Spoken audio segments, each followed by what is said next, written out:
जिहेतु जोंनिया कुमारिकाता बियाब बाथौ गौथुमनि 37थि जि बोसोरारि जथुमा बे जोंनिया 21-22 खालारसिम जागोन। दा बेनि थाखाय जोंनि जि बानजाय आफाद दङ बे बानजाय आफादनि गासैबो बिबानगिरिजों लोगोसे बे ओनसोलनि गासैबो रायजो राजानि मददजों खामानिया सोलिगासिनो दङ।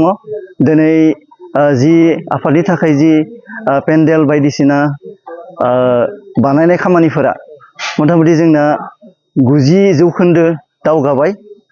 दा जों जोबथारनायाव बेखौनो खावलायनो नागिरो जिहेतु बेयो जोंनि कुमारिकाता बियाब बाथौ गौथुमनि मोनसे बोसोरसालिया जथुमा।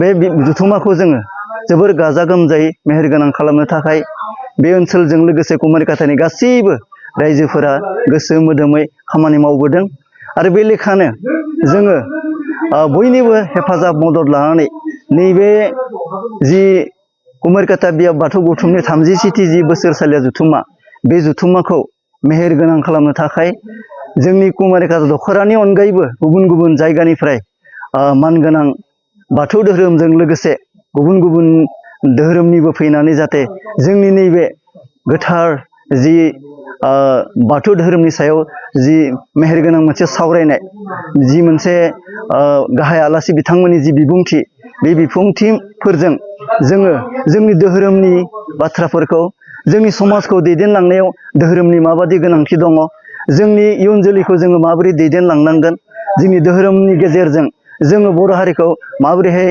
गेरेमसा मोनसे आबुं आब्रुथि गोनां हारि महरै दानो हागोन, बे गासै बाथ्राफोरखौ जों नैबे जथुमानि गेजेरजों थारैनो जों सावरायगोन बा मिथिनो मोनगोन। ओंखायनो आङो खावलायनो लुगैदों दाब दाब जायगानिफ्राय मानगोनां रायजो बिथांमोना फैनानै जोंनि बे जि 20-21-22नि जि हाबाफारि बे हाबाफारियाव गासैबो फैनानै जोंखौ मदद होफैनांगौ, हेफाजाब होफैनांगौ।